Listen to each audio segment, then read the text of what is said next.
سر کوئی فرض نماز بھی جمعے کا مقابلہ نہیں کرتی اپنی سٹرینتھ میں. عید کی تو نماز نفلی ہے اور سنت نماز ہے. اسلام میں نمبر 1 نماز جو ہے نا وہ جمعے کی ہے. صحیح مسلم میں الفاظ ہیں جو جمعے کی نماز نہیں پڑھتا نا میرا دل کرتا ہے میں اس کے گھر کو آگ لگا دوں اگر مجھے بچوں اور عورتوں کا خیال نہ ہو.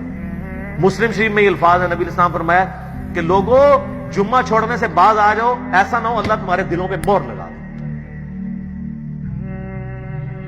جمعے کی نماز سب سے زیادہ تاکیدی ہے. سر قرآن میں ایک ہی نماز ہے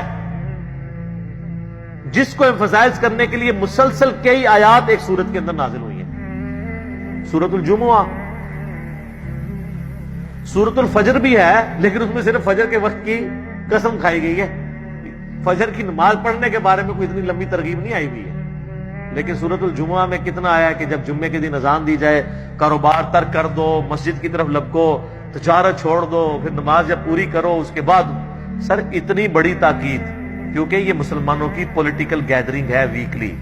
اس کے بغیر مسلمان ایک پیج پہ نہیں آئیں گے. یہ نکاح, تنجے اور طلاق ان مسائل کے لیے جمعے کا دن نہیں ہے. جمعے کا دن پولیٹیکل گیدرنگ ہے مسلمانوں کو لائے عمل بتانے کے لیے. جس طرح جو بھی پریزنٹ ایشوز چل رہے ہوتے ہیں یہ جمعے میں یہ ڈسکس ہونے چاہیے. جمعہ اس لیے تو نہیں ہے کہ آپ نے وہاں پہ یہ بیان کرنا ہے کہ استنجے کے لیے کتنے ڈھیلے چاہیے. یہ تو آپ نے سیکھنا ہی سیکھنا ہے جمعے کے لیے نہیں. جمعے والے دن تذکیر ہے, نصیحت ہے. مسلم شریف میں حدیث ہے نبی الاسلام جمعے والے دن قرآن سنایا کرتے تھے, اس سے نصیحت کیا کرتے تھے. مسلم شریف کی حدیث کے الفاظ ہیں کہ آپ علیہ السلام اس طرح تقریر کرتے آپ کی آنکھیں سرخ ہو جاتی اور آواز بلند ہو جاتی اور غصے میں اضافہ ہو جاتا جیسا کوئی فوج کا کمانڈر جو ہے نا وہ اپنی رعایا کو تیار کر رہا ہو. تو نبی الاسلام وہ کمانڈر ہو کے کس کے اگینسٹ تیار کر رہے ہوتے تھے. وہ آگے الفاظ ہیں مسلم شریف میں کہ لوگوں میں اور قیامت اس طرح ساتھ بھیجے گئے جیسے یہ 2 انگلیاں.